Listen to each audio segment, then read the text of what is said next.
Why do 80% of gardeners struggle with weeds? Because they haven't discovered no-dig gardening yet. Imagine a garden where you spend less time digging and more time harvesting. Sounds like a dream, right? No-dig gardening is your key to a sustainable, low-maintenance and incredibly productive garden. By layering organic matter like compost and mulch directly on the soil, you'll boost soil health, reduce weeds, conserve water, and save tons of time and energy. Plus, you'll be supporting biodiversity and preventing soil erosion. It's a win-win. Whether you're a seasoned green thumb or just starting out, no-dig gardening, cultivating abundance the natural way. By Jovan Hutton, Pulitzer, has all the expert insights you need, my little EO. From site selection to layering techniques, this book is your ultimate guide to a flourishing, eco-friendly garden.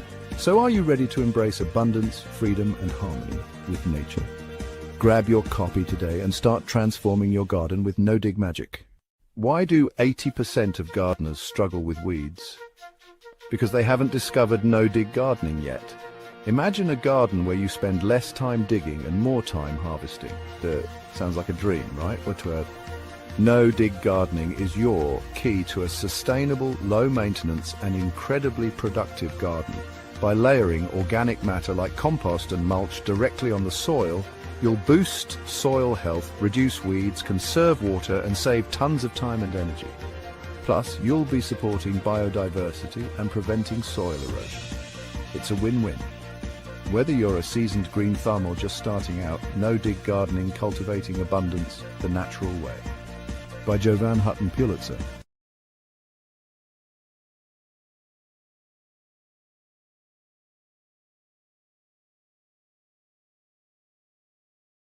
Hey folks, welcome to the program. How are you doing? Listen, I've always taught that everything in your life is determined by your voting ballot. You don't want illegals across the border? Get the ballot fixed. Don't want kids undergoing, surgery to supposedly change little boys into girls, little girls into boys? It all comes down to your ballot. That even has to do, folks, with our food. And that's what we're going to talk about today. Today's program is brought to you by the fine folks at Goldco. Just like anything I do, it's to give you the heads up, folks. It's really that simple. All I'm asking you to do is to go to jovanlovesgold.com and request your free gold and silver kit today. Look, now's the time to protect your money with gold and silver. And by the way, you might qualify to get up to $10,000 in free silver from my partners at Goldco. You cannot defend yourself if you don't understand how the system does it to you. And I'm seeing more and more people trying to access their 401ks, their IRAs, their retirement savings account, and told they can't, or they're dinged 50% penalty for what they pull out. And now you're finding out inside corporations, even though you think you have these retirement plans, interesting hook. Something maybe happens to your home or your car. You got to get a new one. You're going to reach into your retirement. They now kind of have a new hook going on that, okay, you can access your retirement, but you've got to quit the company. Well, let's say you've got another 10 years or whatever, right, to go, and you plan to stay there the whole time. They force you to quit. See, they get that money one way or another, because then you don't get to the full retirement and you get even less. That's the racket. Folks, go to jovanlovesgold.com, feed your brain, get the information. Okay? It's very simple. You need to know what's going on. By the way, as soon as I wrap this episode, we'll hop over to Locals, talk about an article that I published on my Substack yesterday. People are kind of going nuts about it. But that article, I'm going to explain in detail why knowing how many different printers printed ballots in elections is a clue to finding everything else that goes wrong with elections. Today's program is also brought to you by the fine folks at CB Distillery. I love these guys. We've got a 25% off program running. You got to make sure you use the right promo code, though. right? Right promo code. It's Rumble. And as you know, these holidays are hectic. Family drama, last minute shopping, up late at night, trying to get ready for the holidays. It can feel like you've run a marathon. It can feel like it's putting you through an endurance test. That's why I'm sharing the ultimate holiday survival plan, CBD from CB Distillery. Seriously, everything you need for a merry holiday is here. You might choose to stuff mom's stocking with CBD for better sleep. You might choose to give your fitness friends the pain relief stick for post-workout. And don't forget to grab a little holiday calm for yourself. Every CB Distillery product is made from premium quality clean ingredients, no filters, nothing artificial. And with over 2 million customers and 100% money back guarantee, well, it's the gift, that you can kind of feel good about giving. Talk about feeling good. This is my go-to right there for somebody who's basically broken, destroyed, exploded, shot, crushed, burned his body. Unfortunately, this is it. That's the CBD relief stick. Rub it on, keep it by my nightstand. The stuff works. Here, I'm going to give you a code. You can just scan it, okay? So this year, give yourself and everyone on your list a gift of better sleep, less strain, pain relief from CBD, because it works. And that's why CB Distillery puts it out. And with the promo code, you got to use Rumble, though. Rumble is the promo code, not my name. You can save 25% on your entire purchase. So visit cbdistillery.com. Enter the code Rumble for 25% off. That's cbdistillery.com. Promo code Rumble, cbdistillery.com. And just so you know, specific product availability, because it varies, depends on individual state regulations. Get after it. Okay. I'm posing a question to you. And the question is, has there been some secret agreement to poison and harm all Americans?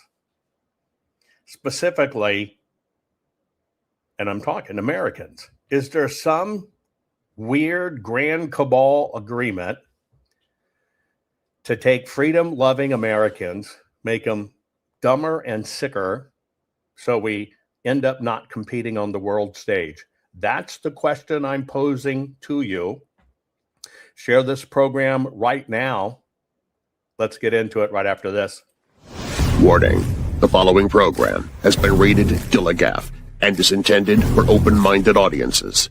If the truth offends you, or if you are allergic to focused intensity, intellectual athleticism, or the occasional F-bomb or even irreverent humor, please switch off now. If your delicate sensibilities need to be worried about or addressed, might we recommend the Underwater Basket Weaving channel to you? Otherwise, sit back, enjoy the wisdom, insight, and wicked sense of humor. Cut the crap. How many times a day do you want to say that to politicians, the elite, the loony liberals, the fake news media, and the gender-confused, emotional socialist snowflake crowd? Cut the crap is your secret weapon for fighting for our freedoms and our great republic. It all begins with a massive mental enema, freeing you from the toxic news and politically correct views, which constipate your consciousness with stinking thinking. Your host, Jovan Hutton Pulitzer. He's known for calling out politicians and telling them to cut the crap. You've seen him on virtually every television network and listened to him on Coast to Coast Radio. And now he's here to help you learn to fight for America. Culture, race, and American politics. They all have one thing in common. They all need to cut the crap. Now, here's your host, Jovan Hutton Pulitzer.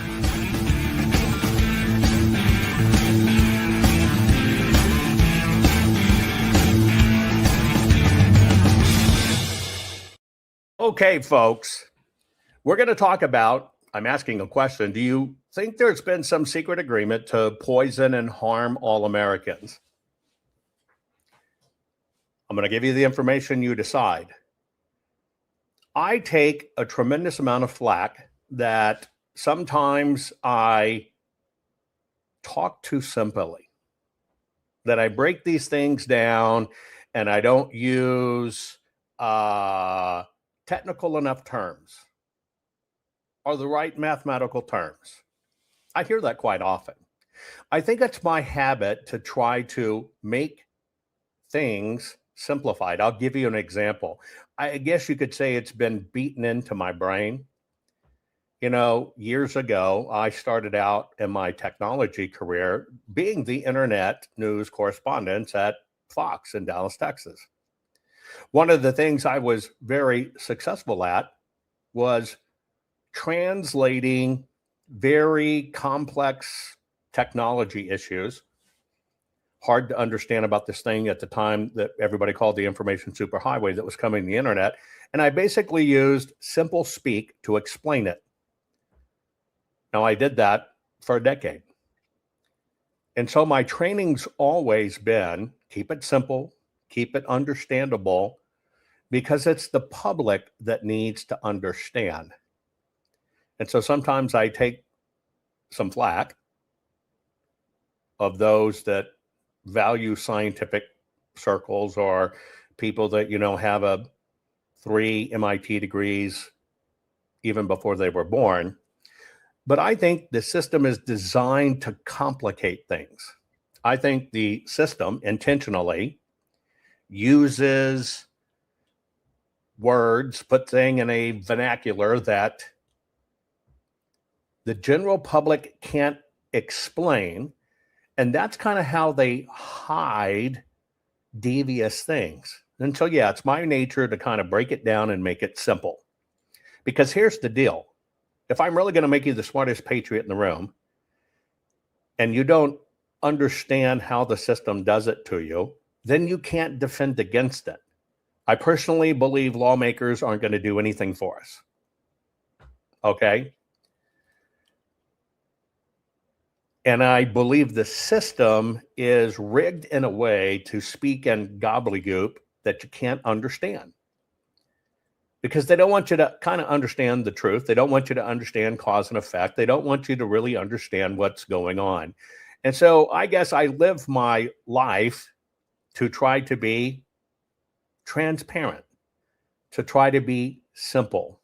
Some will call me uneducated for that. But I'm not trying to speak to university professors because I think university professors are part of the problem. I'm trying to speak to the everyday man and woman so you know how to apply these things in your life. Now, when it comes to, if you were to watch the things I focus on, or even the things I publish, I try to focus on quality of life, having a better life, so you can be proactive in your life and not a victim of the system. I'm going to give you an example. I'm going to talk for a minute. We did one book here called No Dig. This is part of our Make Life Easier series.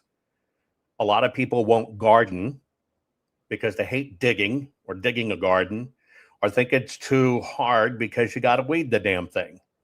This is why we did this book, because you don't have to dig and you don't have to weed, right? Everybody, a lot of people love fresh fruit, and you probably in your life tried a fruit tree and you got fed up with it.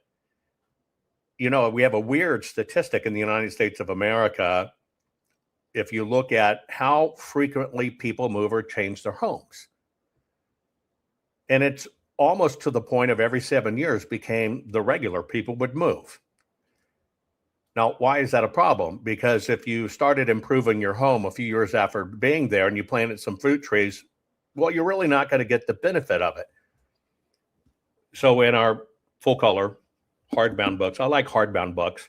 We did this one, Giant Fruit in Small Spaces, because people think you have to have a massive amount of land when you can actually do it in your own yard, control your own destiny, and you don't have to wait 4, 5, 6, 7 years to fruit trees to produce. You can actually biohack them and have them produce it in months if you understand the concept. So that's why we did this. Plus, it improves the real estate value of your home or your land.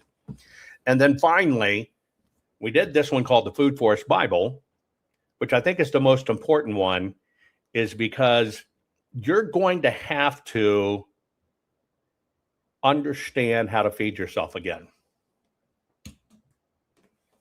I mean it. You are going to have to understand how to feed yourself again. And that's one thing that the system has eradicated from everybody. Look at college, even high school age kids. Don't know how to hunt, don't know how to fish, don't know how to grow anything, can't change a tire. That was all by design. Now, one of the things that I think is going on now is we're in a big design that I actually now believe somewhere along the line, agreements were made to basically take Americans who thrive and create. They already did it in our schooling system by, doing liberal arts degrees instead of science, technology, engineering, and math, right? So we're basically pumping out idiots that can't do anything for themselves. I think this goes along with the drugging of our nation. I watch these trends because I try to identify them as they occur. And I can't help but look at everything, right? I'm just a constant researcher, just a constant researcher, nonstop. And we've covered some of these programs. And if you were to look back, other than wars, the trial and tribulations in our country, you would probably refer to the Great Depression, which was a financial thing. I personally, this is one of the books we have coming out soon, think that the new Great Depression is in fact the infection of depression. And so that's when sickness becomes the obsession or the cult, and that is the new Great Depression that we're in. But I think this was planned. I really do. So what we're going to do is we're going to unpack some of these themes one by one. I'm going to show you some things we'll kind of talk about that I believe indicate that this has been in the planning for decades. In 1944, the government ordered Americans to grow food, then by 1954 made front yard gardens illegal. Here's why that erased your food freedom. During World War II, 20 million victory gardens produced 40% of America's vegetables because the government needed every citizen growing food for survival. Your grandparents grew carrots in front yards, tomatoes on porches, and raised chickens in suburban backyards because Uncle Sam demanded food freedom for national security. The propaganda posters said dig for victory and plant for peace. Then the war ended and everything changed. And here's who wanted them banned. General Foods, Heinz, and Campbell's Soup lobbied for suburban zoning laws that banned front yard food production, while their processed food sales exploded 300%. Homeowner associations criminalized vegetable gardens as property value threats. By 1960, 90% of victory gardens were eliminated through municipal codes written by food industry lawyers. Comment victory if this betrayal makes you furious. Follow Forgotten Foods for more stories on. I've done many an episode on this fact. And you have major food corporations writing laws, pushing them out to communities, right? To ban you from producing your own food. Now, we already know it works. In the great wars that happened, when Americans basically got their crap together and started growing their own food, our country didn't suffer at all.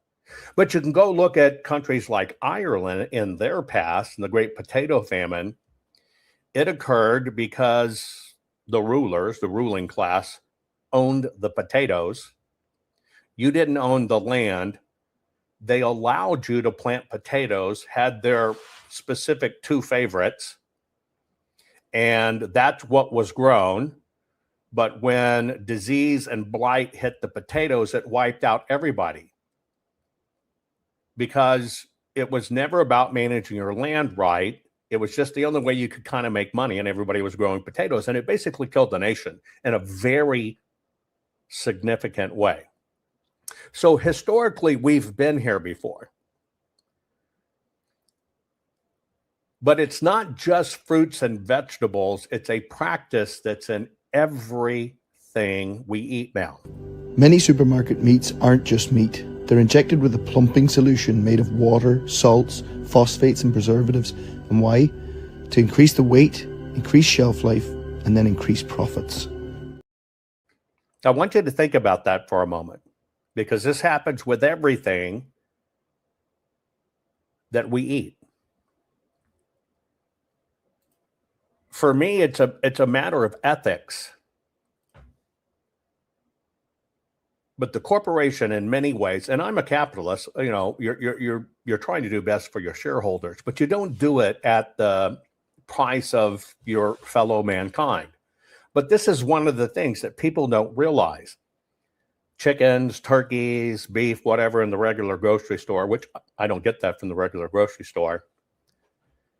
They'll pump it up with water. The second part of this is they'll go through a very fast freeze process with like the chickens and stuff. They're literally selling you water, chemical water. Many supermarket meats aren't just meat. They're injected with a plumping solution made of water, salts, phosphates, and preservatives. And why?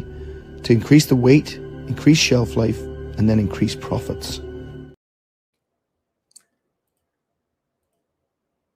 So from the corporate angle, I understand profitability, but when they're doing it, knowing they're poisoning us, when the system does it and know they killed the land and they're killing people, you have to ask, why does it keep on being allowed? Now, the answer, I think, is very obvious to all of us, because that too is profitable. Because if you can get people sick, you can get more money. You can get them on medications. Hopefully you can get them hooked on that they'll take the rest of their life. I see it over and over. Someone on the periphery of my life got checked, a family member got checked and was told, you have stomach cancer. And you immediately need to start doing, you know, radiation, chemo, and all this stuff. Thankfully, they asked for other opinions. It was a very bad stomach infection that had gone too far, but it was not stomach cancer. There was no mass. But the system wants to get these higher treatments out. But it's the system. It's our food.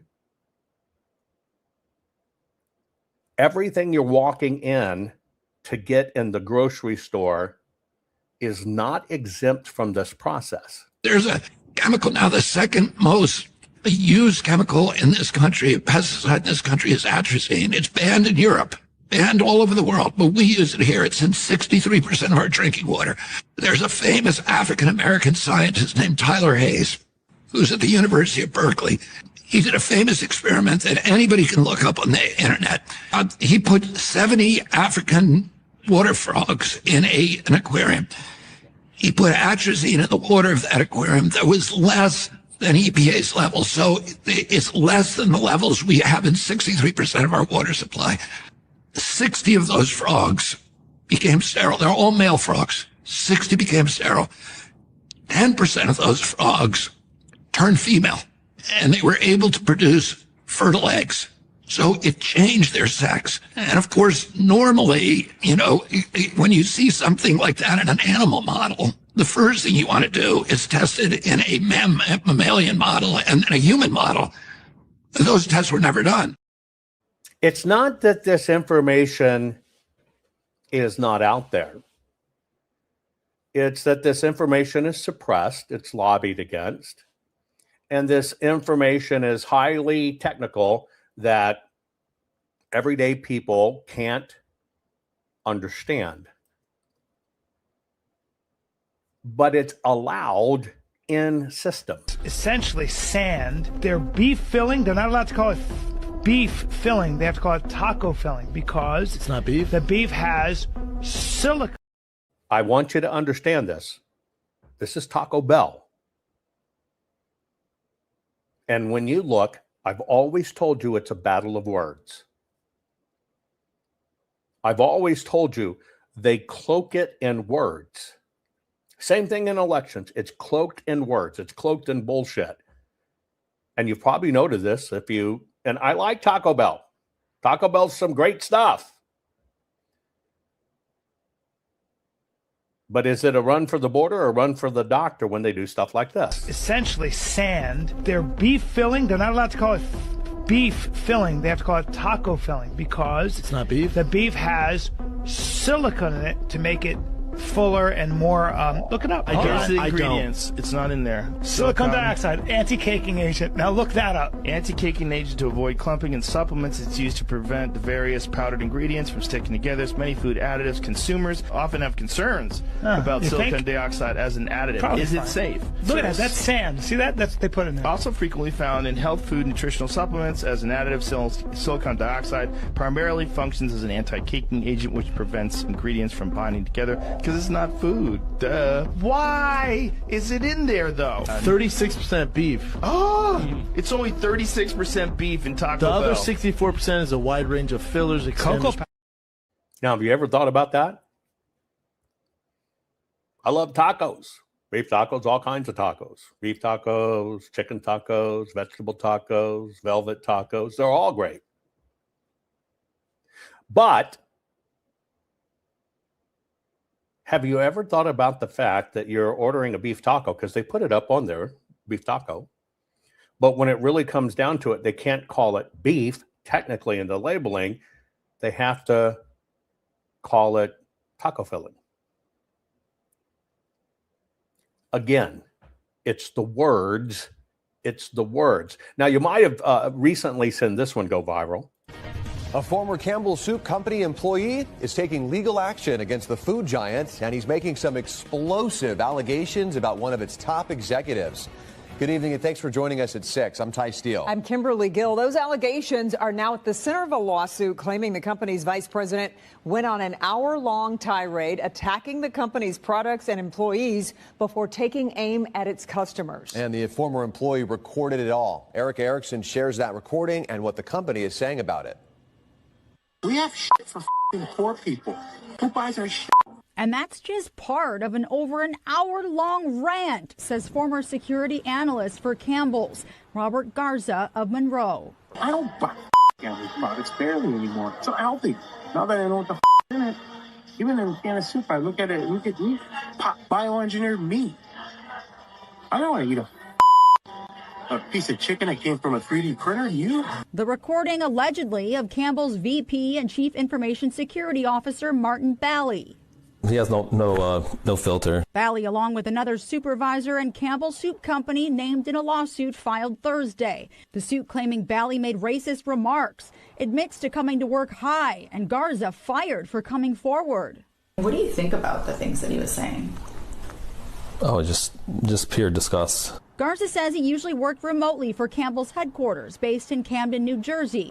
But thinking he'd be discussing his salary with Bally, he says the recording taken in person at a restaurant. They couldn't think for themselves. I'm like, you dumb f.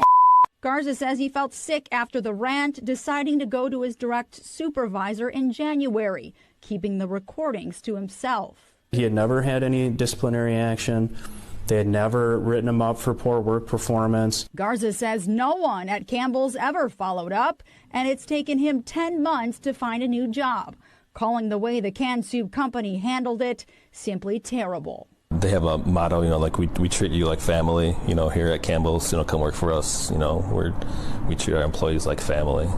That's not the case. We did just receive a statement from Campbell's. It says, quote, if accurate, the comments in the recording are unacceptable. They do not reflect our values and the culture of our company. We are actively investigating this matter. I like Campbell soup, cream of mushroom, chicken and rice. I don't eat them often, but I do like them. But did you ever think about what was really, really in there? Now, they fired this one guy because said he was racist, making racist remarks. England's doing the same thing. Let me introduce you to a new form of racism. Despite the bill passing into law, many Canadians don't understand. Apologize. It's proposed in the UK. It's passed in Canada.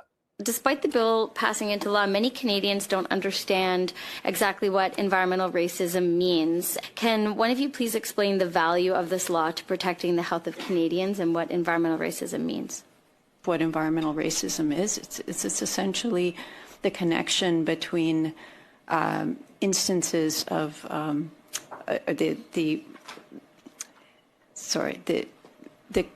it's the intersection between sociological and other factors and instances of adverse environmental conditions.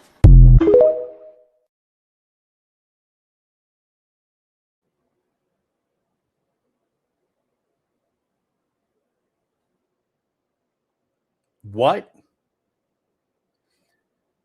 Again, I've always told you it's weaponizing words. Despite the bill passing into law, many Canadians don't understand exactly what environmental racism means. Can one of you please explain the value of this law to protecting the health of Canadians and what environmental racism means? What environmental racism is, it's essentially the connection between instances of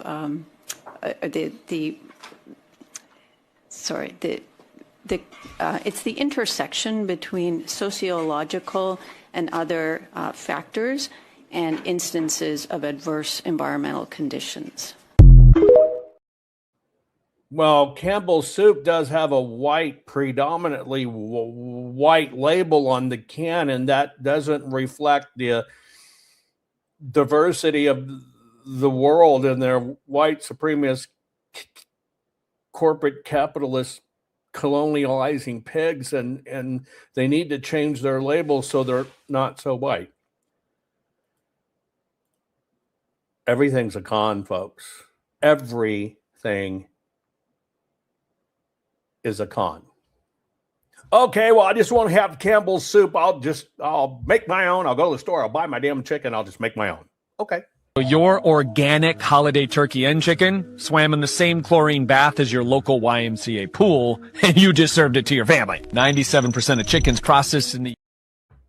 I want to give you an experiment to do.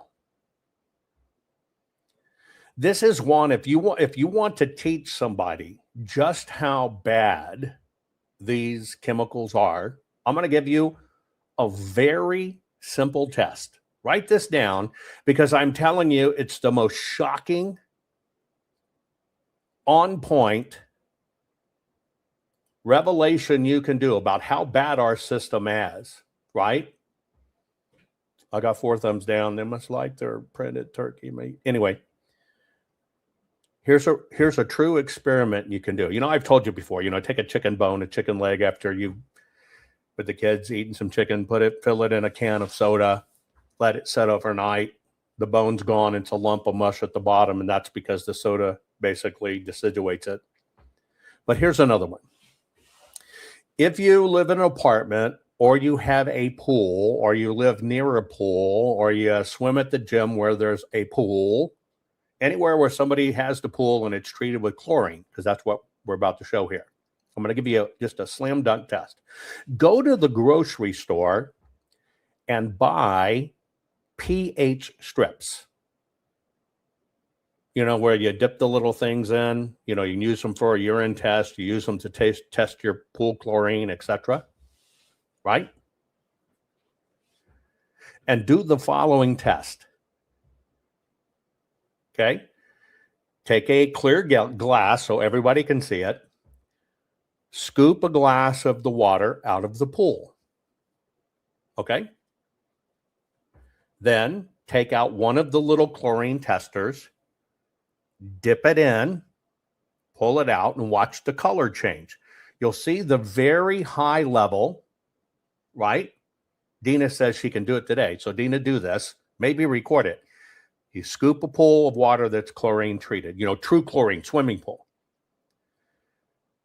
Same glass, only one glass of water. Dip the little pH strip in it and look at it and record the pH level.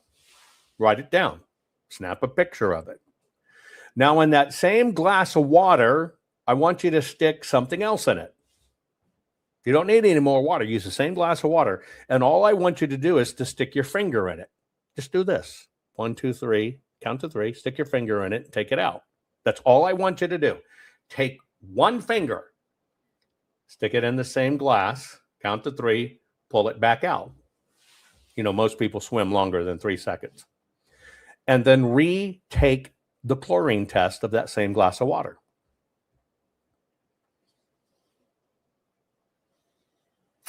The chlorine won't be there. Where did it go?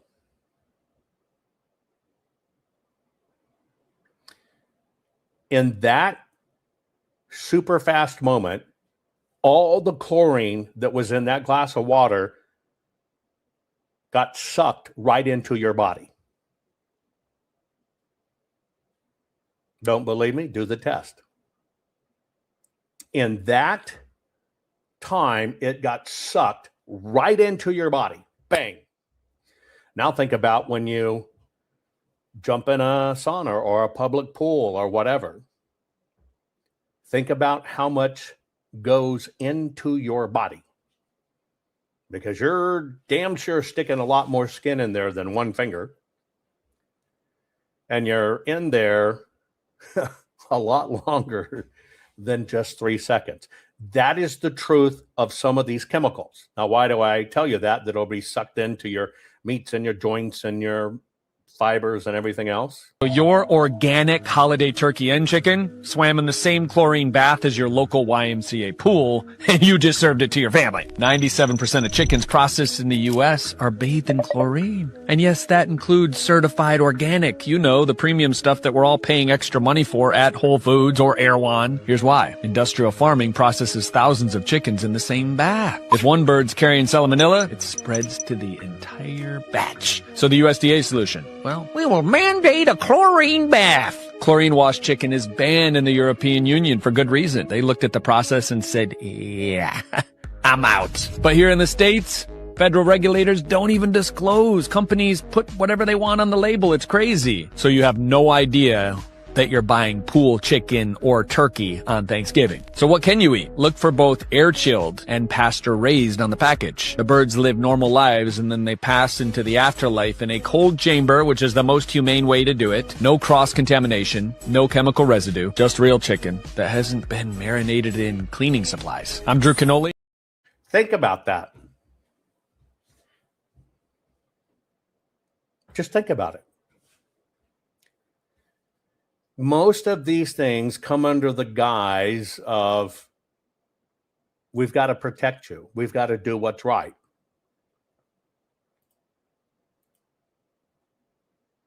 That's how bad this is. Corporations know this, but yet they keep doing it. PepsiCo is literally using a robot that mimics human taste. So hang on 1 second here. Let me set this up for you. You've seen the Ozempic thing. People are losing weight, becoming zombies, right? The chlorine one on chicken is not disclosed on the label, by the way. It's all poultry in every 100% supermarket, right? You want air chilled is what you want to look for. Well, you can always go back and watch my program, but you want air chilled is what you look for. But now that Ozempic's coming out, and it's the new wonder drug, and they're going to get everybody who's obese, most Americans, are going to now be able to get it cheaper, lose weight fast. Really? PepsiCo is literally using a robot that mimics human taste buds to make sure that you crave their product before you've even had the first bite. When machines determine what we crave, it's not food anymore, it's manipulation. How Cheetos are engineered to melt away in your mouth so your brain doesn't think you're eating anything and you can't register the calories. They call this vanishing caloric density. How Doritos and other snacks are laced with MSG that's given to rats in obesity studies to make them fat. How they create flavors that don't exist in nature in a chemical laboratory so that it creates the 1 millionth best part of a taste. Our brains have not evolved to handle that, and that's one of the reasons why 38% of preteens are now pre-diabetic, and that's unacceptable. The fact that the food companies continue to use these tactics that they learned from the tobacco industry and how to hijack our taste buds, hijack our brains so that we cannot stop eating. We can't stand a chance against that type of manipulation, and that's why big food needs to be held accountable, and they need to stop that right now. But big food is big money. The reason I told you about Ozempic, because the new thing that's coming out are foods that are chemically designed to work around what makes Ozempic work. Now, if that's not an absolute proof that they want you sick, addicted, and remember, she says kids are getting diabetes. That's just another diversified revenue stream. Why would you engineer foods that way other than consume, consume, consume, consume? Why would you now engineer foods to get around the Ozempic effect unless you need people addicted and obese? Because it's a revenue stream. And it's even in some of the places I actually love. I try to stay away from fast food, but damn, I love Chick-fil-A. Don't you love Chick-fil-A? They're the bomb. What did moms across America find after testing Chick-fil-A sandwiches? We found an aviary contraceptive in them, narcobazine, in Chick-fil-A sandwiches. And so we are extremely concerned about people who have been eating Chick-fil-A because we know it's quite addictive. So not only aviary contraceptives in there, but they just brought back antibiotic chicken. So after we put out that information that we found an aviary contraceptive, they took away the phrase that they have, which is no antibiotics ever. They took it down off their website and they put up no antibiotics important for human health.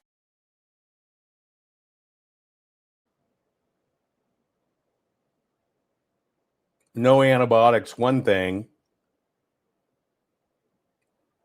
but try to skirt around it. No antibiotics that are basically working against human health.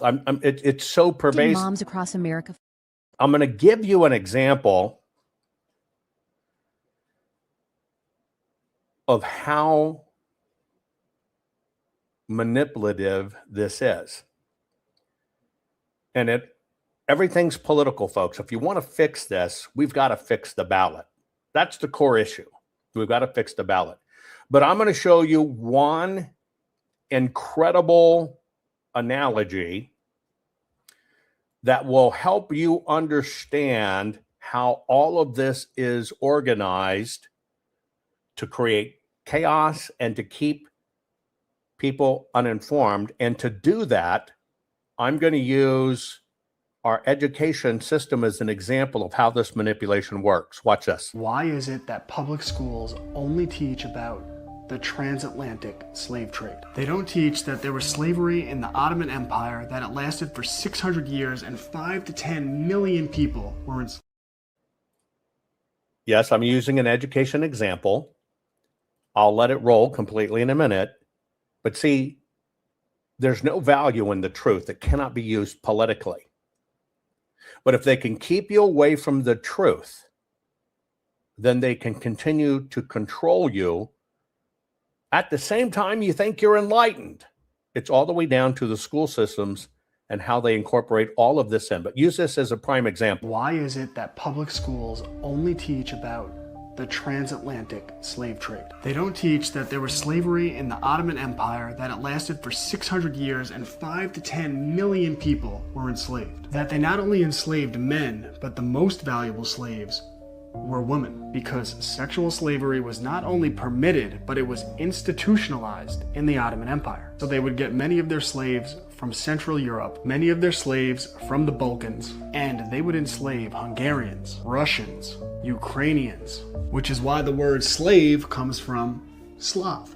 And why don't schools teach about the trans-Indian slave trade, which lasted for over 1,200 years and enslaved 4 to 10 million people? Or the trans-Saharan slave trade, which lasted for over 1,200 years and enslaved 9 to 17 million people, all of which ended, ready for it, not before, but long after the North Atlantic slave trade. And yes, chattel slavery was practiced in all of these places. In fact, in 1776, the majority of countries in the world practiced chattel slavery. And where Europe and the United States were early in abolishing slavery, it went on much longer in the Middle East, in Africa, and in places like China, Thailand, and Mongolia. And if you went back to 1776, you would find 90 to 95% of the countries in the world practiced slavery. And that had been the norm for thousands of years. And the United States of America banned slavery in 7 states when the rest of the world had only banned it in 7 countries. And the reason this isn't taught is that everything in school is framed through a Marxist lens of oppressed versus oppressors. So they intentionally teach our history out of context, which is a form of brainwashing that is designed to make dividing and conquering society easy. Because absent of historical context, it allows them to frame the United States of America as some uniquely evil place, when in reality it is Britain, the United States of America, and the West that is responsible for driving the institution of slavery into extinction. You could learn more about that in my previous video. And this is why you have to realize all of this goes hand in hand. It's a con. Every single bit of it goes hand in hand. Every single bit of it is a manipulation to create chaos, to keep people divided. Because if you can keep people divided, not united, if you can create chaos and confusion, you can control people. And you can always say, well, you're oppressed and we're going to set you free. This is the tactic. This is why we don't have any truth. I'm going to take a quick break. I'm going to show you some stuff you need to know about Bill Gates. I'm going to show you stuff about how the legal system's doing this. It's a little hidden secret of what the government's doing to farmers. It's getting out of control. We're going to talk about bioengineered foods. Share this right now. A lot more coming. Hang tight. Be right back. Would you ever eat government vaccines? Feed your family hormones or antibiotics? Never ever do that to your family. So why buy beef the same way you've always bought beef? You're buying meat glue bonded, hormone-filled, antibiotic-riddled grocery store meat. Say no to supermarket medicated Franken meats and say hello to nevereverbeef.club. Always 100% USDA prime or high choice. That's restaurant grade. Never Ever is not ever just select beef or even standard or ungraded store-branded meat. It's simply the very best cut and tasting steak you have ever had.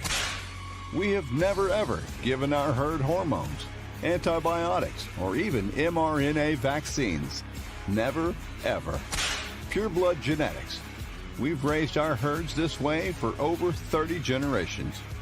They simply have never, ever had antibiotics, hormones, or killer vaccines.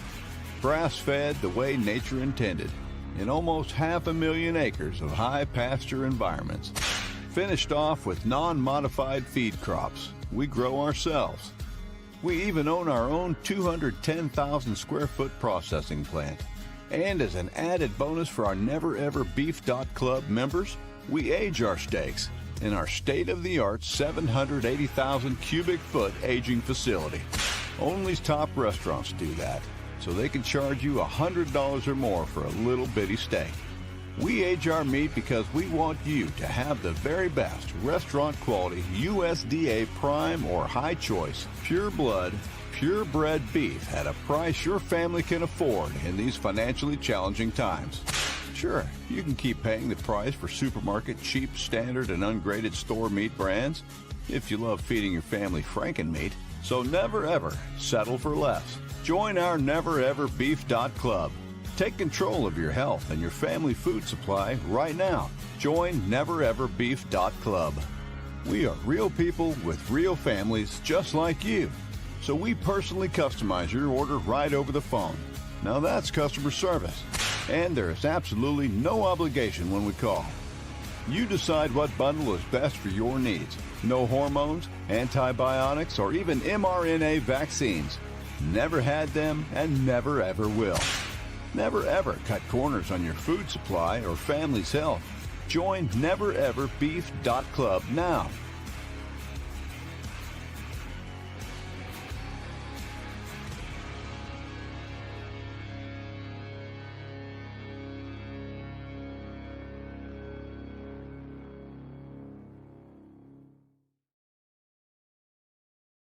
Saw some people when that ran asked, well, were these cattle born in the U.S. and the beef inoculated? You know, you inoculate beef against brucellosis, which is the killer in beef, and it's why they don't put buffalo, you know, close to cattle, or you don't want certain elk herds because they carry brucellosis. The reason I even endorse this product is because it's been controlled now, what is it, 34 generations of calves? They're going to get a brucellosis, right? You have to worry about it when they're out grazing. All the other injections, all the other stuff, it's not forced. They're doing it in poultry. Yes, it's hard to get away from that one. But this specific herd has been controlled the whole time. So you say, well, how did they get around it? And how do they do whatever? Because the company, 60,000 mamas, right? And so what happens is the babies stay with the mamas up in the mountains and feed. When the smaller steers, when the steers are ready to split out and get to a butcher state, what happens is they're brought down from the mountains and they're put on the company's feedlot. That feedlot is only using organic practices, not GMO stuff, to feed those cattle. It's not being sent out to a separate feedlot. Doesn't happen. And so they'll finish them off that way. And then literally from the feedlot to the factory to process it, a few hundred yards. That's it. To make sure that this could be done, the company dropped $700 million to build its own processing plant. To build its own FDA certified processing plant. Oh, by the way, because a lot of these hooks will come in with banks and stuff like that, the company paid cash to build the facility so it wouldn't even be hooked up in financial documents.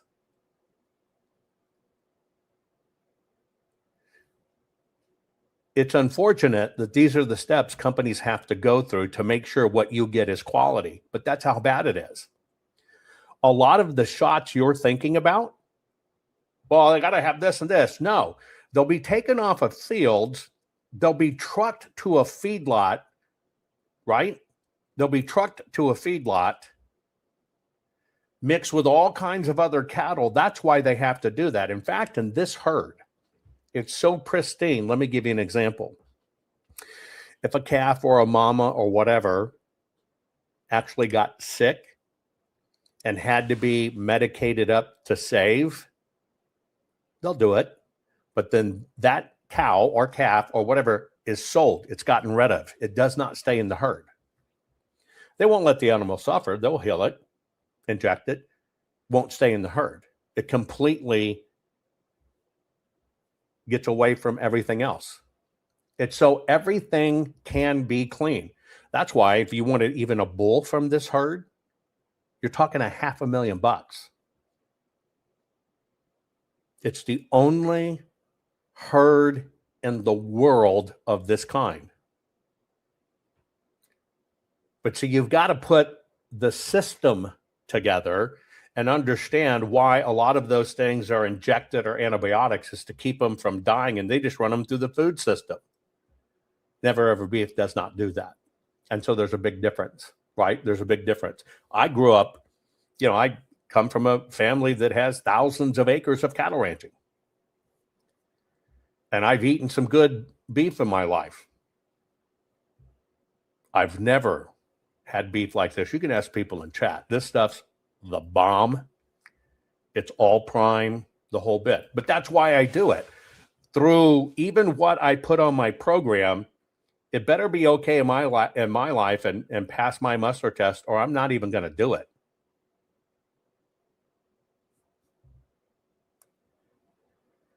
So many people don't have that standard. You only have to guarantee the herd's health. They're not required to get vaccines unless they've been exposed to antibiotics. You have a base vaccine, brucellosis. You've got to understand the cycle, right? The cycle that the system has built. And it's in that cycle, right, that our food becomes infected, becomes something worse. When you control it, and you control it that far back, and for that many years, it's the only way you can do it. Yeah, you could go right now and buy a cow and put it on your land and do it up, but it's still been in that system. If it's been anywhere at standard auctions or feedlots, it's been pumped up, and that's the system. Period. That's the way it works. And this is how the system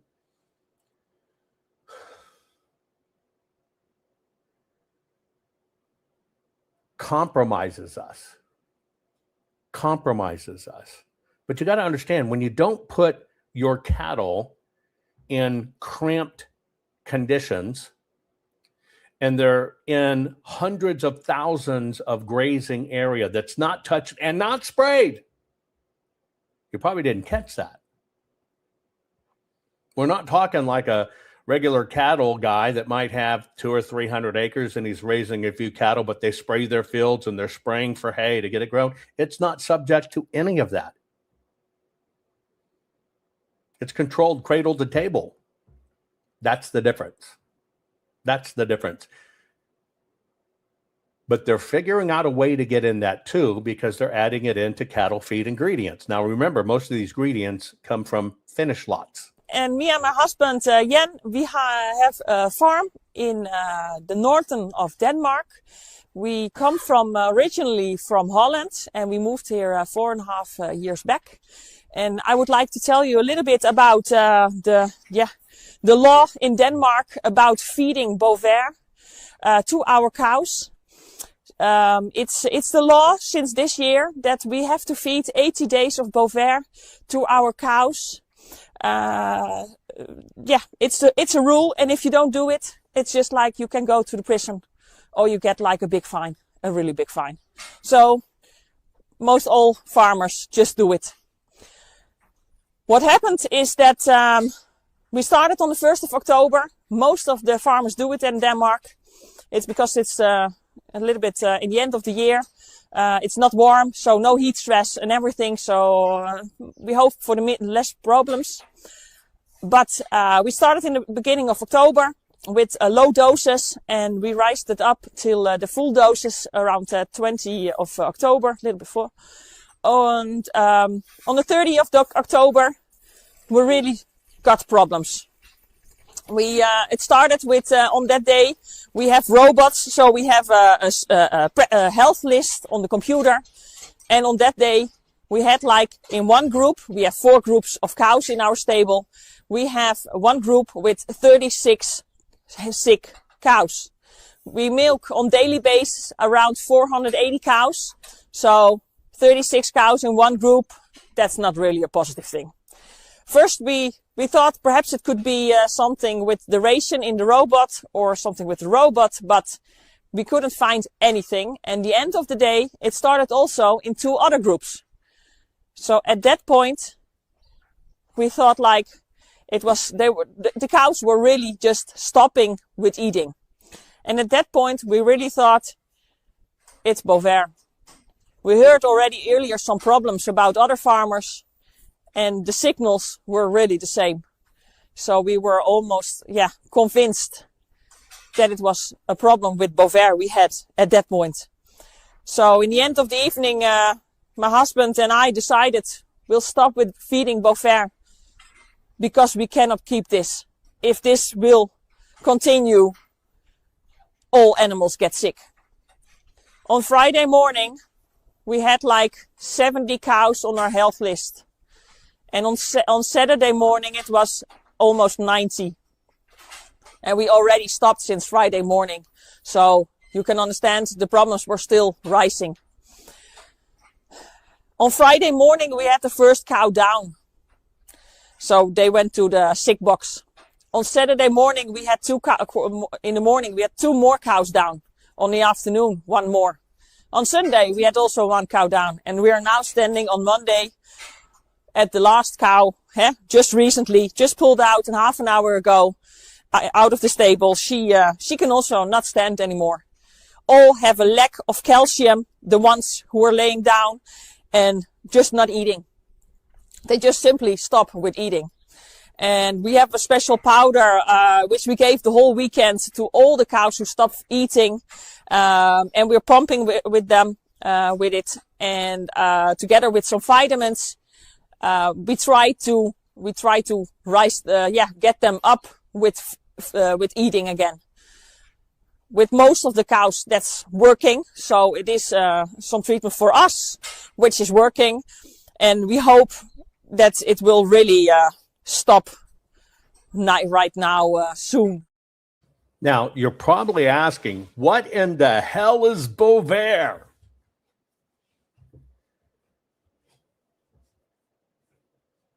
Well, this is a Bill Gates funded initiative.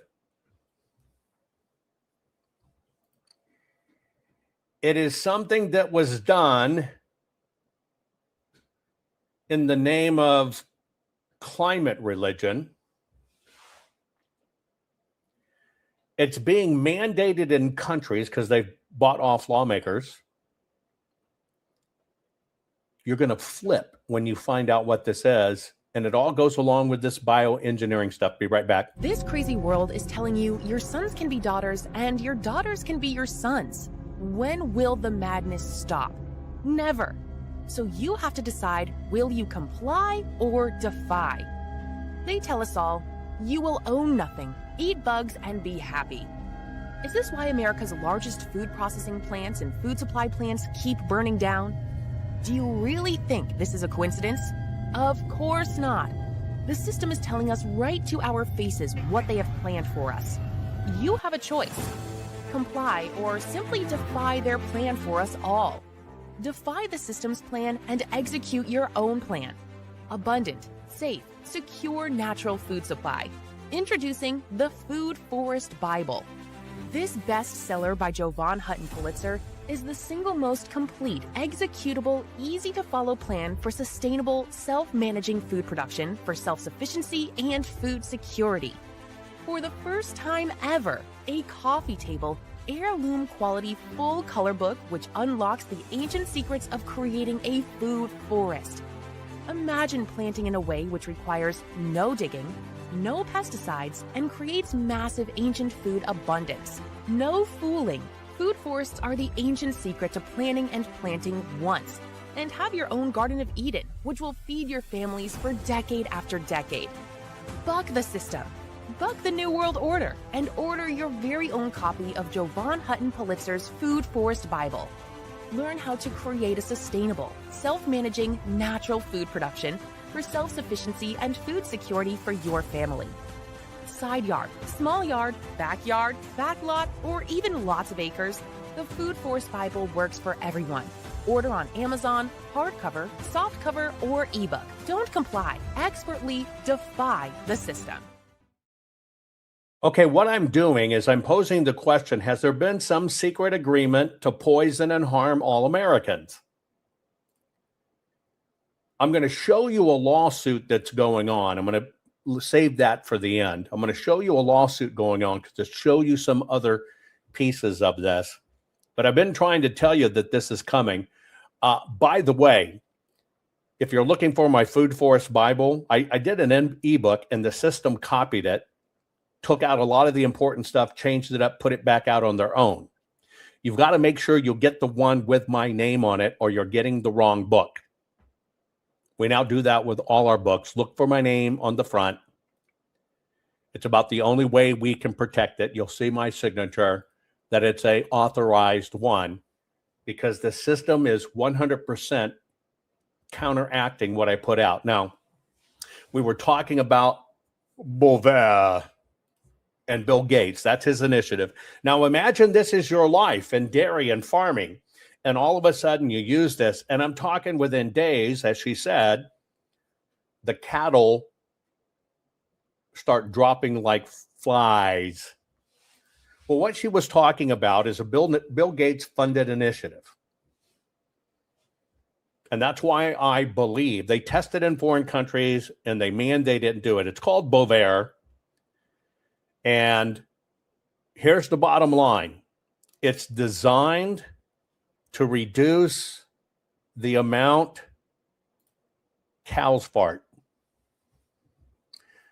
Go back 5 years ago. 5 years ago, 6 years ago, I started telling you they're going to start taxing cattle. They're going to start taxing pigs.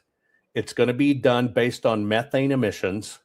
And it's a way to basically get people from having food supply so it can be controlled. And you understand that he also funded most of the synthetic meat. This product, Boulevard, that she was talking about, which destroyed her herd, is basically made, it's an additive you mix into the cattle feed to reduce cow farts. It blocks a specific enzyme that creates methane. In other words, it's just like the trans agenda. You're not a boy, you're a girl, let's change you. God was wrong. You're not a girl, you're a boy, let's change you. God was wrong. God didn't make perfect digestion in these animals because they fart methane. We've got to change that. We've got to play God. You get it? You get it? Of course, the FDA in the US, the EFSA in the European Union, and the UK food standard agencies have issued opinion that it's safe for cows, workers, consumers, and the environment, and there is no meaningful, measurable detection in the milk. Cow farts. Cow farts. If we were eating food out of our own region or country even, no multinational would make money. Most people are not even aware that local food is more expensive than not even food, artificial processed food from the other side of the world, or even a banana or an apple that's been transported for thousands of miles will be cheaper in this completely artificial system. The costs are made completely invisible because we've also been told that we're too many people now to go back to the land, and we don't realize that we're being fed by bigger and bigger and bigger monocultures that are disastrous. They're anti-nature. They demand chemicals. They demand essentially a system that is so anti-life that after a certain amount of time, that land becomes a dust bowl, which has happened with industrial agriculture in country after country across the world. When you really step back and look at it, it's such a wasteful system. It creates such inequality and such human and ecological destruction. It's all about destruction. If we were eating... It's all about destruction. Because of the pandemic, where's the carbon they want to get rid of? Now you understand. I gave you a heads up. Boy, I've been harping about this forever. I've always told you they're coming at us through our food. And I don't care if you live in a small plot, big plot, a little garden home. You can do every bit of this and control your destiny. But if you don't get back to basics, certainly if you don't teach your children and grandchildren to get back to basics, we're dead. We're dead. And now everything is being bioengineered. I'm here at Aldi, and almost everything they have contains bioengineered food ingredients.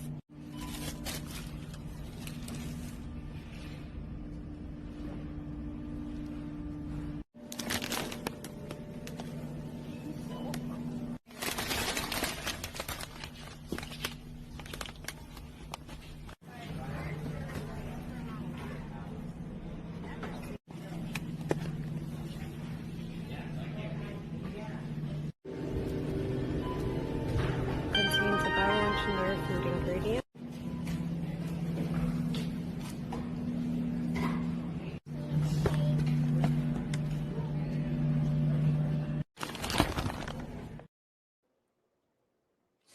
I think people need to, before I show you this last little bit, understand how evil this is. Let me show you one thing.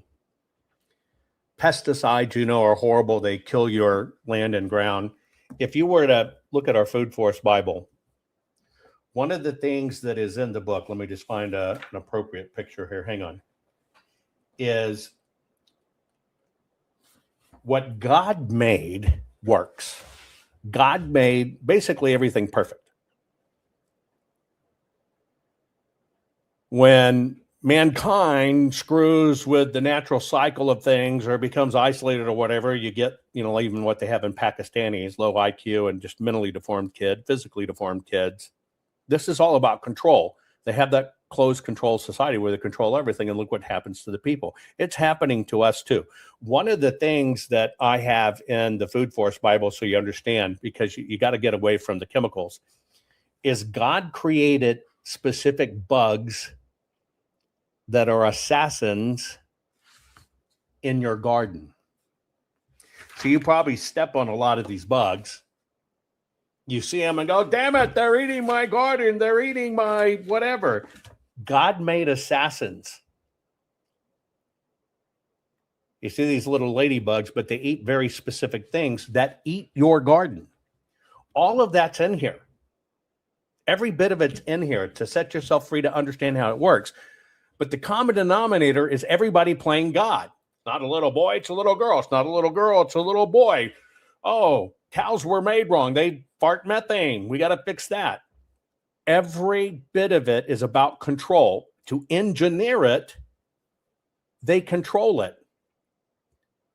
If you want to do some independent research on your own, farmers in India and all over the world have been using and growing rice for thousands of years. These companies go in, they get the most successful rice crops, they break it down to its DNA level, get the blueprint, patent that,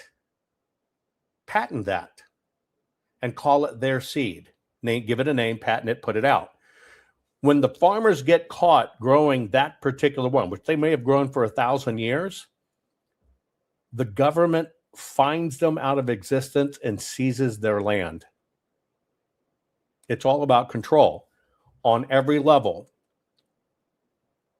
This last little bit you need to see, because even like I talked about gardens being outlawed in your homes because of, homeowners associations, it is a constant attack on our system. It is a constant attack to take away your food independence. And when they get us to that point with no guns and all this other stuff and all water, states have even started outlawing collecting rainwater.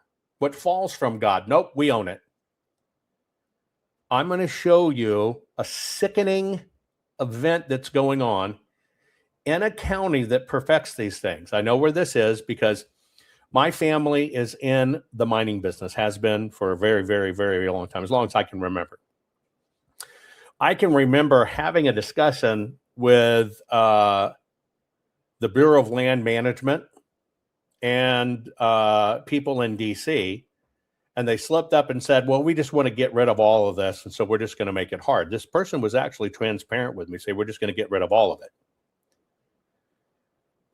We had massive battles over land, and we're not engaged in environmentally damaging mining at all, under no circumstances. But I learned 20 plus years ago that this rig was coming because we were subjected to it ourselves. I want you to watch this. I am not going to interrupt it, maybe 12 minutes. I want you to understand they are testing all of these systems and what actually goes on.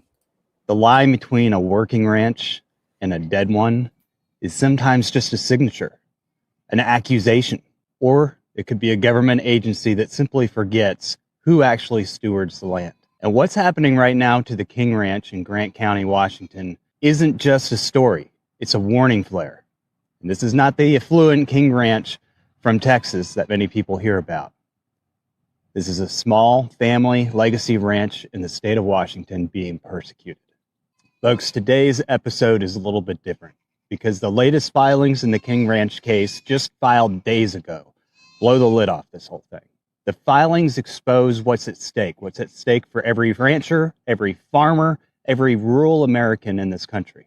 This isn't about one pond, one permit, or one grazing lease anymore. This is about whether government agencies can rewrite the rules, rewrite their lease agreements, and shut down family ranches after 70 years, more than 70 years, on claims that they have made, and then gag the rancher from being able to defend themselves, that according to these filings and the new evidence that's come out, are absolutely baseless. This week, the Kings took a risk and filed a major motion in court. Their filings are asking the court to lift an injunction that has prevented them not only from grazing their state leases, their state leased land, but also from even having access to their fee-based land in the state of Washington, land they rightfully own.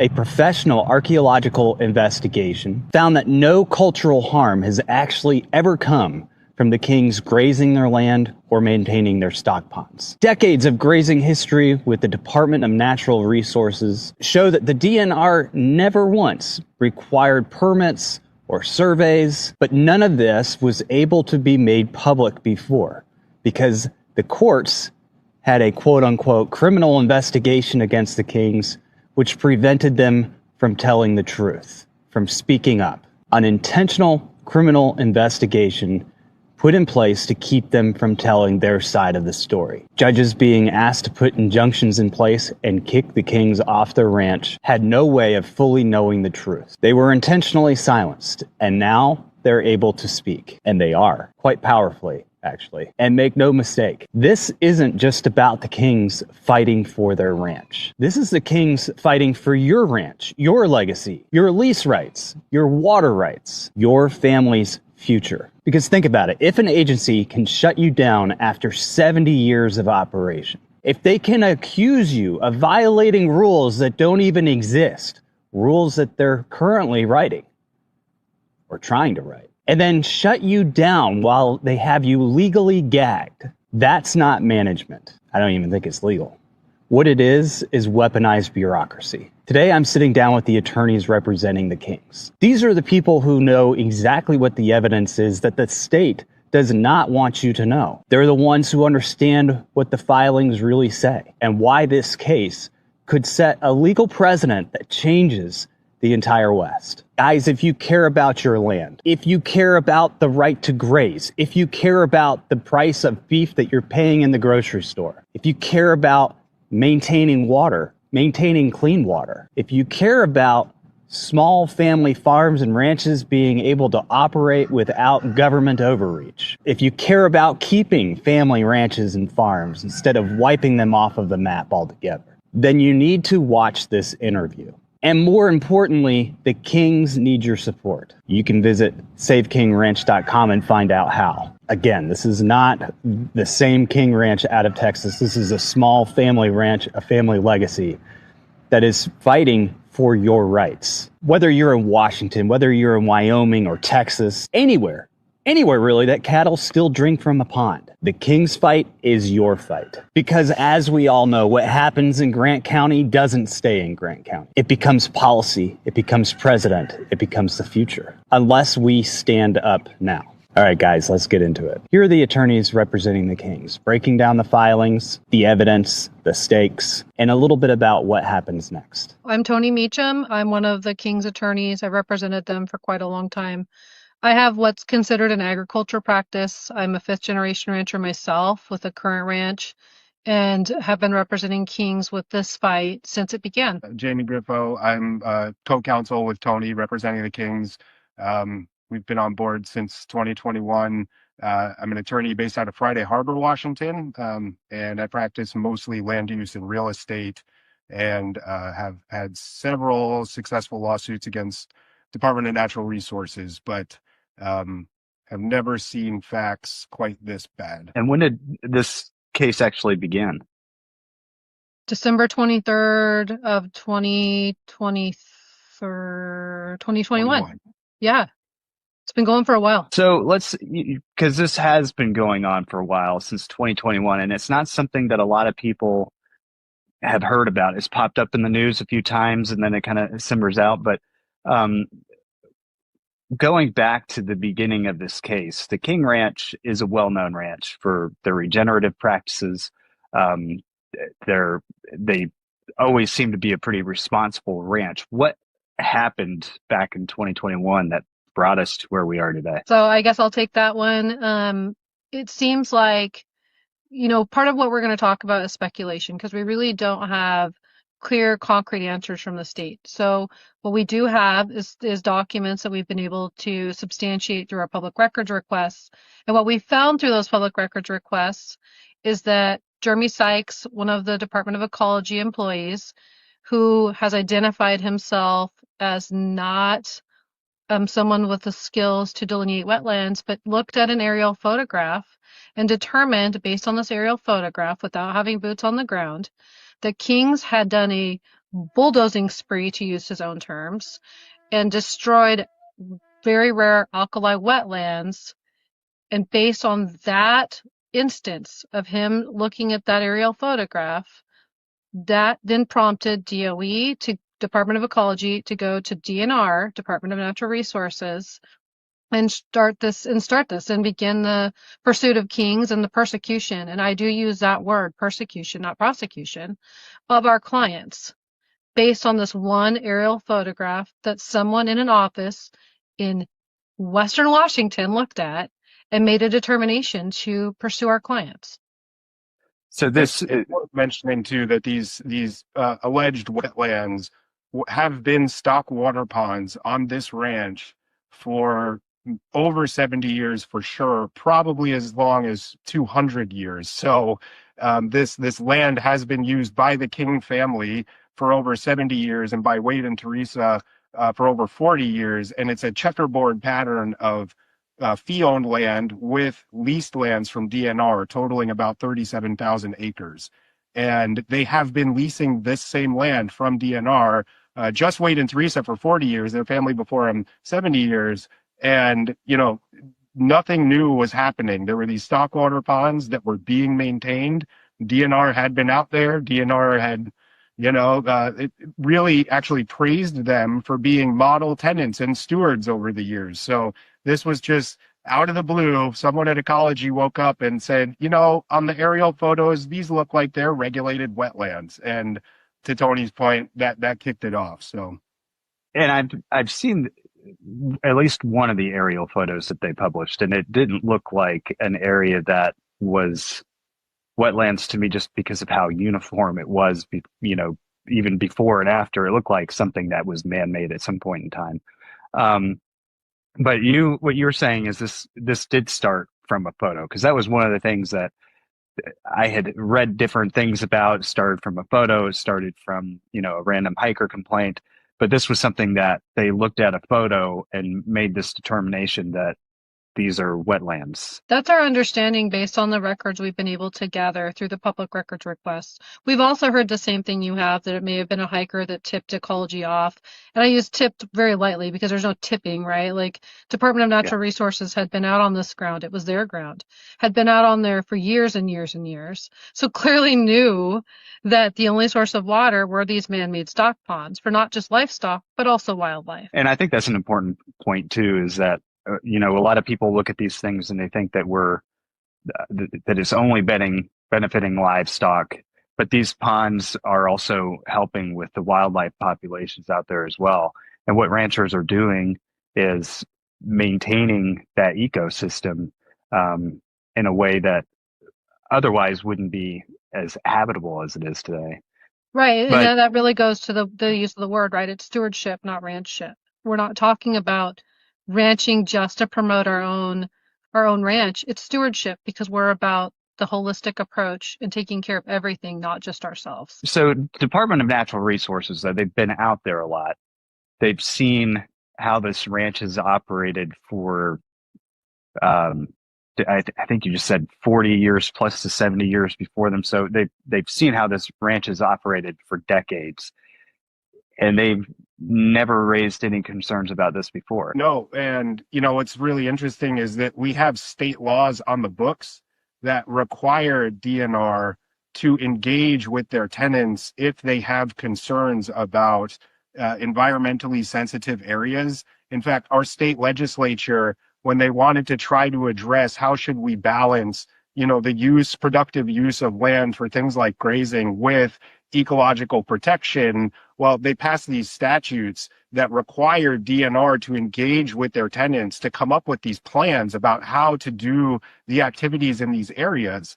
And what's interesting here was that they actually followed this statute on the King's previous lease. They came up with a resource management plan, no mention of these particular wetlands that they decided to call them now. And sort of through that process, during the next lease period, they abandoned that altogether, mostly because they're like, look, Kings, you guys are doing a great job. You are taking care of this ranch so well. We don't even need to do this, was basically how the last lease ended. So, it's interesting that there's actually a statutory obligation for DNR to work with its tenants to solve these kinds of problems so it doesn't turn into this. Now, does the Department of Ecology have those same regulations, or is that just with the Department of Natural Resources? So Department of Ecology, oh, sorry, go ahead, Jamie. Go ahead. So ecology has a bit of a different purview. They are operating under the Water Pollution Control Act. So they're trying to balance this idea of protecting water with all sorts of things that happen, including designated and beneficial uses. Now, to be really clear, the Kings have what's referred to as a vested permit-exempt stock water right. So by watering their stock at these stock ponds, as they have for many decades, they have established a senior water right to do this activity. And our legislature has declared that the use of that right, the exercise of that right, to be a designated and beneficial use under state water law. And so what's really interesting is all of ecology's regulatory authority to protect water quality is solely to make sure that those designated and beneficial uses can keep happening. And so we're stuck in this, it's tautological almost, it's circular, right? Because they're saying, hey, we have these Water Pollution Control Act laws to protect the water so that you can use it for stock water, but your stock watering is violating it, so now you have to stop. And that's their lens. There are other things that they're supposed to consider as part of an enforcement action, including whether or not the enforcement action will lead to the conversion of agricultural land to some other use. There's no evidence that they did that in this case. And I wanted to get into a little bit here in a second, because I want people to understand that a lot of the damage to the King Ranch, their operations has already been done. They went in and they canceled their leases. But kind of backing up when you were talking earlier about the evidence that you've been able to acquire, the Department of Ecology, from my understanding, also recommended this for criminal investigation. And doesn't that in some sort of way prohibit you from getting all the information you need to protect your clients? Right, and I kind of hit on that earlier when I said the evidence we've acquired through a Public Records Act. So I think what you're really talking about is when we found out that Department of Ecology actually recommended that the Attorney General's office, through their Environmental Protection Division, the EPD, actually pursue the Kings in a super secret proceeding, somewhat similar to what you'd go after like a RICO crime. So you can kind of see how wicked this is. It's going on everywhere, folks. It is all part of the end game of getting everybody who's left 100% dependent upon the system, pacified, medicated, zombified, blimpified. So you just go along and become a battery unit. It's 1984, as in the book. It's real. It's happening. It's coming. It's part of why I give you, in advance, folks, I do this. I give you the escape plan. Food's going to become the final weapon. I'm going to hop over to my locals now. We're going to talk about being at it's fourth down. We're half a yard from the goal line of winning, and we fumble. It's an article that I produced on my Substack. I want to give you some texture and flavor too. Join me there next. Share this program, folks. We're all in this together, and if you don't know how the system's doing it, you cannot push back against it, but you better get your stuff together. Start teaching your kids, your grandkids, every way around you to know how to feed yourself. We've lost that art. I love you. See you over. Exposing the ancient secrets of royalty to grow giant fruit in small spaces. You won't believe how easy it is. Hey there, fellow gardeners. Have you heard about Jovan Hutton Pulitzer's new blockbuster book, Ancient Secret for Growing Giant Fruit in Small Spaces? It's taking Amazon by storm. This isn't just any gardening book. We're talking about ancient methods once reserved for kings and queens, now revealed to the world. Yes, you heard right. Royal secrets for your backyard. Struggling with limited space? No problem. This book teaches you groundbreaking techniques to grow enormous, luscious fruits, even in the smallest of spaces. Imagine tricking fruit trees to bear fruit in months, not years, and growing produce up to 100% larger than what you find in stores. Sounds like magic, right? Pulitzer dives deep into history, uncovering how nobility ensured bountiful harvests. Now, these time-tested secrets are yours to transform your home garden into a paradise fit for royalty. Whether you're an urban dweller, a new homeowner, or an experienced gardener, this book has something for you. It's packed with practical tips and easy-to-follow methods. From enriching soil to perfect pruning techniques, you'll be growing giant fruits in no time. So why wait?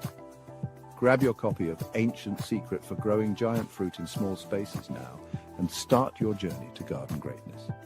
Your home is your castle. Let's make it majestic. Remember, gardening isn't just about plants. It's about connecting with history, nature, and your own little slice of Eden. Happy gardening.